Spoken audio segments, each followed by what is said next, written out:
Burkina Faso and Ghana are the same. The sentence sounded simple, even ordinary, until you realize what it meant. In that single line, a border dissolved. Two neighbors once divided by colonial design stood together in the capital of Burkina Faso, Ouagadougou, and declared a quiet revolution. No marching armies, no fiery speeches, just two nations deciding to stop waiting for help and start building their own destiny. For decades, Ghana and Burkina Faso were told to trade outward to ship cotton and cocoa to ports they did not own, to buy back finished goods they could have made themselves. Independence came on paper, not in practice. The factories stayed abroad, and the profits followed them. But now something has shifted. In a small conference hall with no international press, officials from both nations signed an agreement that could rewrite the economic map of West Africa, turning borders into bridges, trade into transformation, and unity into power. This is not another headline about foreign aid or investment promises. This is Africa investing in itself, a moment when two nations stopped asking permission to grow. What happened in Ouagadougou wasn't just diplomacy. It was an act of correction, the realization that true freedom is not declared. It is engineered. But can Africa really build a new future from within? Can two mid-sized economies, Ghana and Burkina Faso, prove that sovereignty means production, not dependency? And more importantly, can they survive the weight of a world still structured to keep them apart? Stay with us as we unpack how this partnership could redraw the logic of African development, challenge Western economic models, and redefine what independence truly means in the 21st century. Please share if you believe that Africa's progress must come from cooperation, not competition. Subscribe if you believe that sovereignty is something built, not borrowed. The story began not in a grand hall or under flashing cameras, but in a quiet meeting room in Ouagadougou, the capital of Burkina Faso. The air was thick with dry heat and a sense of fatigue, the kind that comes from decades of waiting. Across the table sat two delegations, Burkina Faso, led by its transitional government under Captain Ibrahim Traoré, and Ghana, represented by its Deputy Minister for Trade, Samson I. There were no Western observers, no corporate consultants, and no promises of foreign aid.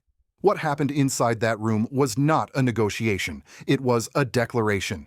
For 60 years, both nations had lived in the same contradiction: political independence without economic power. They had their flags, their anthems, and their elections, yet their economies still served distant capitals. Gold, cocoa, and cotton left their shores raw and cheap, only to return as finished products at 10 times the price. The cycle was polite, predictable, and devastating.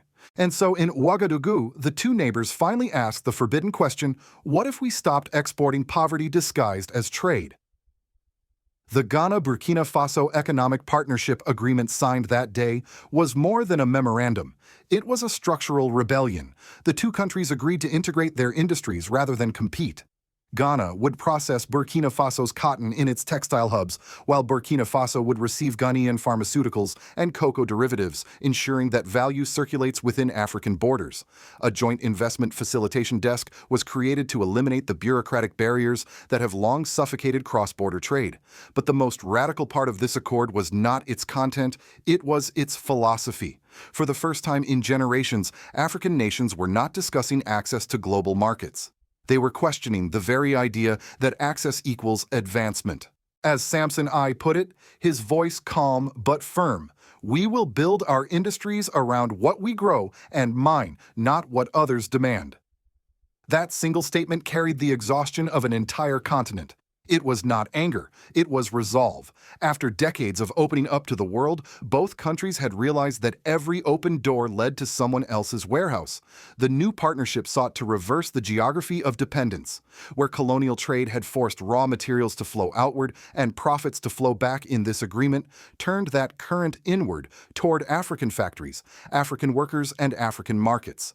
It recognized that the border between Ghana's coast and Burkina's Sahel was never natural. It was designed to interrupt. Cotton moved north, cocoa moved south, and both ended up enriching someone else. Now, for the first time since the colonial maps were drawn, that border would become a corridor of cooperation rather than a wall of division. Economists in Accra call it logical regionalism. Others simply call it common sense. Ghana has the ports, the factories, and the industrial depth. Burkina Faso has the agricultural base, the labor, and the untapped potential. Together they form a closed production loop, a miniature version of what Africa could become if it ever stopped exporting its raw identity. The initial phase includes pilot projects in logistics, renewable energy, and agro-processing, not because donors requested them, but because logic demands them. Solar-powered processing hubs are being designed to run cotton to textile conversion locally. A transport corridor linking Tema Port to Ouagadougou is under review to cut freight time by 40%. The emphasis is on results, not rhetoric. Observers who attended the signing described the atmosphere as almost surgical calm, deliberate, and deeply symbolic. No one mentioned Western approval. No one spoke of charity. Instead, there was an unspoken understanding that Africa's next chapter must be written in its own handwriting. For Captain Ibrahim Traoré, it was not about creating a headline. It was about correcting an imbalance older than his nation itself. And for Samson I, it was about proving that reform does not require permission. When the pens lifted from the paper that day, it marked more than a trade deal. It marked the beginning of a continental correction, the quiet rebirth of a logic once native to Africa: cooperation over competition, production over dependency, dignity over debt. The meeting in Ouagadougou might have ended with polite handshakes, but what followed in the days after was far from ordinary. Within government halls and university auditoriums across West Africa, one conversation began echoing louder than the rest. Can revolution and reform finally speak the same language? At the heart of that question were two men, Captain Ibrahim Traoré and Samson I, each representing a different rhythm of African change. One, a soldier molded by resistance and urgency; the other, a policymaker shaped by process and patience. When their voices met during the Ouagadougou Forum, something profound occurred: a convergence of two schools of leadership that Africa had long treated as opposites. Traoré's tone was minimalistic, his words few but sharp. No more extraction without transformation, he said. To him, the idea was moral as much as it was economic. A country that ships away its raw wealth cannot call itself free. Each ton of unprocessed cotton or unrefined gold to Traoré was not trade, it was tribute.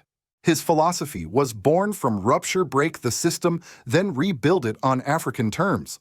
Across the table, Samson I did not flinch. His reply was calm, almost administrative. Transformation requires a rule book. To him, revolution without regulation was a cycle waiting to repeat itself. He spoke the language of structure, of logistics, trade codes, and investment frameworks. Where Traoré wanted control, I demanded competence. Their exchange, just 2 sentences, became the emotional climax of the entire project.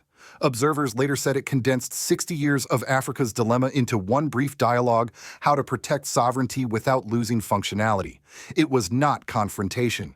It was choreography, the blending of two necessary forces. As the minutes unfolded, both men began to recognize that revolution and reform are not enemies, but complements. Traoré's fire could ignite change. I's framework could sustain it. Together, they embodied what analysts now call the dual logic of independence. Outside the conference walls, news spread quietly. No headlines in Western media, no applause from international banks. Yet across Accra, Bobo Dioulasso, and Ouagadougou's crowded streets, young Africans began sharing excerpts of their dialogue online. Hashtags like Nanyash Build Don't Beg and Non-Africa Redesigns Itself trended for days. A teacher in Tamale wrote, "They are not asking for permission anymore. They are designing Africa's own blueprint." Even within diplomatic circles, the mood shifted. One European observer admitted privately, "This is not aid diplomacy. This is economic surgery." The statement was meant as criticism, but Africans heard it as validation. Still, the world watched carefully.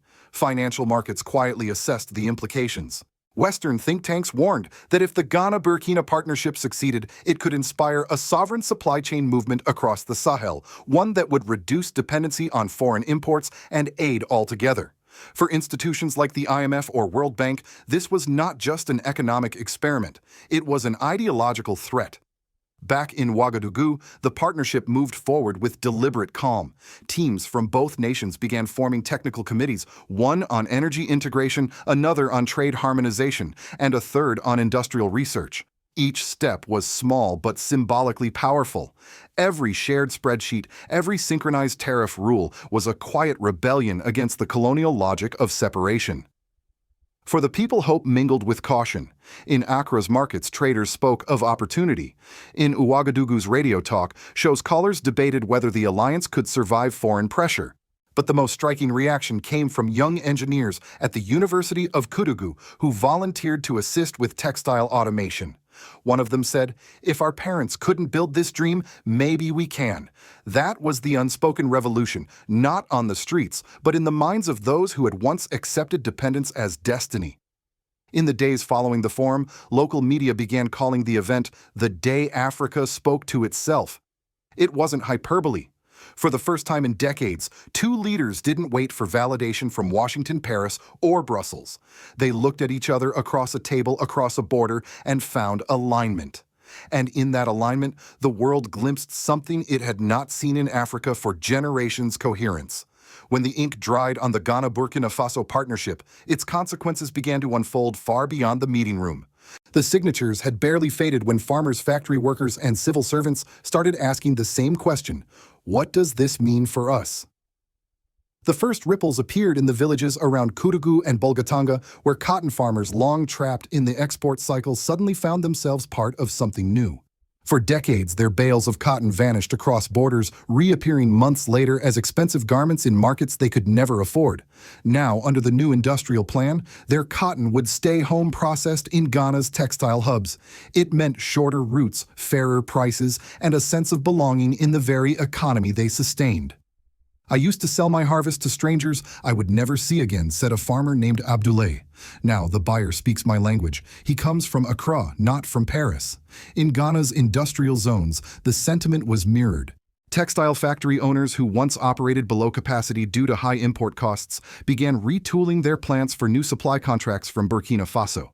For them, this wasn't charity, it was survival through partnership. The road between Tema and Ouagadougou, once a corridor of bureaucracy, was being reborn as a corridor of circulation. The government's plan went beyond trade. Both countries established joint technical institutes in energy and agricultural engineering training. Young Africans to repair, maintain, and expand the very systems their economies relied on. "A nation that cannot repair its own machinery will always lease its freedom," Captain Traoré reminded the audience at the first graduation ceremony. But perhaps the most profound impact was psychological. In Accra's universities, economic students began replacing imported textbooks with local case studies on sovereign development. In Ouagadougou, posters of Thomas Sankara reappeared on campus walls, not as nostalgia, but as a reminder that the dream of self-reliant Africa was once real and could be again. Politically, the alliance began to shift the center of gravity within ECOWAS. While the regional bloc remained tied to foreign funding and multilateral approval, Ghana and Burkina Faso quietly built their own mechanisms, smaller, leaner, and freer from conditionalities. Other nations took notice. Mali sent observers. Togo expressed interest in joining the logistics framework. Even Senegal's opposition leaders began citing the partnership as a model for functional Pan-Africanism. Yet, the transformation also exposed internal tensions. Bureaucrats accustomed to external funding faced the uncomfortable demand for accountability. Without donor oversight, efficiency could no longer be outsourced. "We can no longer blame others," said one Burkinabe official. "The success or failure is ours now." Still, the shift resonated among ordinary citizens. Radio stations from Kumasi to Bobo Dioulasso reported rising optimism among small traders. Local cooperatives began pooling savings to invest in community processing units. It wasn't a miracle, it was momentum.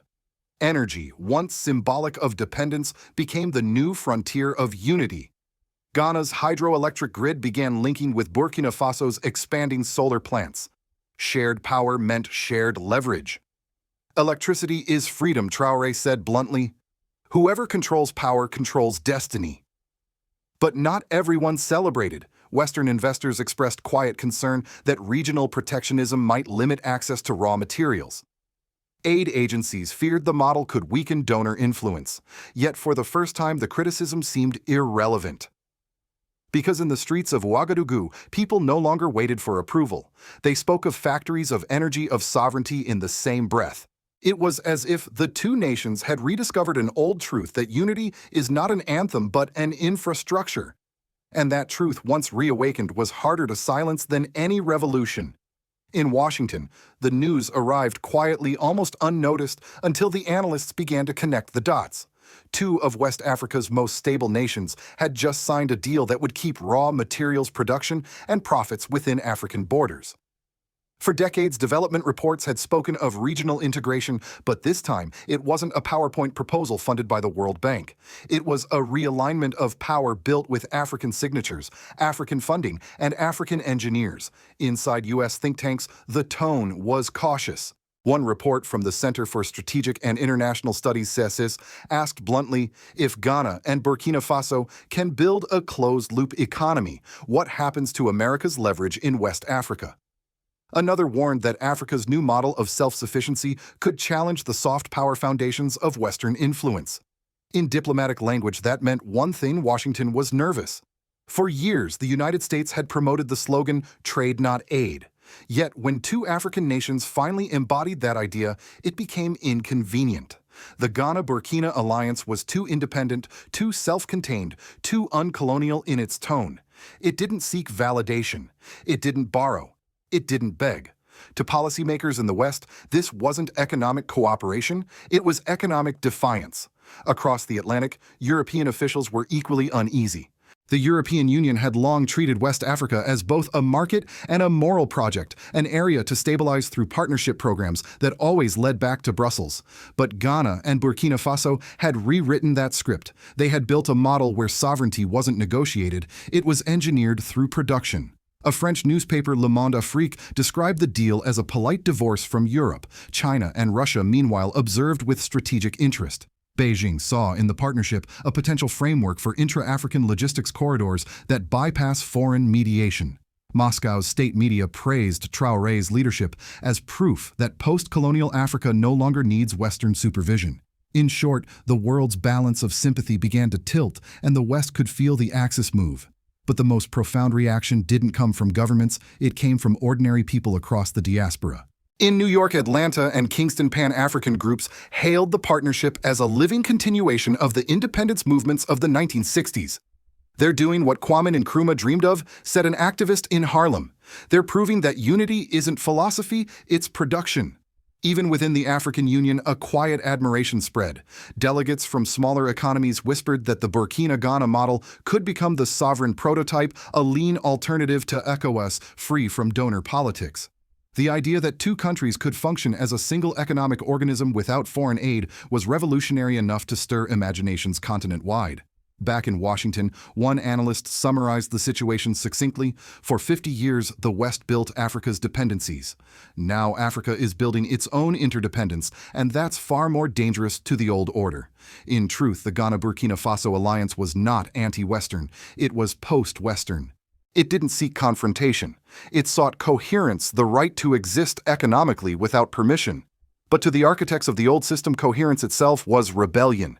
And so, as the White House debated whether to engage or observe, Africa moved quietly forward, unbothered, uninvited, unstoppable. Because sometimes the greatest revolutions don't shout. They simply stop waiting to be heard. When the world finally looked up from its own headlines, it realized something had quietly shifted. Two small West African nations had just done what global institutions never managed to achieve. In half a century, they built a model that worked without permission. But every beginning carries its warning. History is filled with African revolutions that began in triumph and ended in fatigue. The danger is not sabotage from the outside, it is amnesia from within. The temptation to forget to restart with every new administration to chase applause instead of persistence has undone more African progress than any foreign interference. The Ghana-Burkina Faso alliance now stands on that thin line between inspiration and erosion. Its success will not depend on the brilliance of its speeches, but on the discipline of its continuity. Can these nations keep building when the cameras are gone? Can they translate philosophy into predictable systems, into working grids, factories, and schools that outlast their leaders? Captain Ibrahim Traoré understands the stakes. His words in Ouagadougou still echo: political freedom without industrial competence is dependency with a flag. That statement is not rhetoric, it's a diagnosis. It reminds us that sovereignty is not declared, it is engineered. It must be built in steel, in policy, in education, and in time. And perhaps that is why this partnership matters far beyond Africa.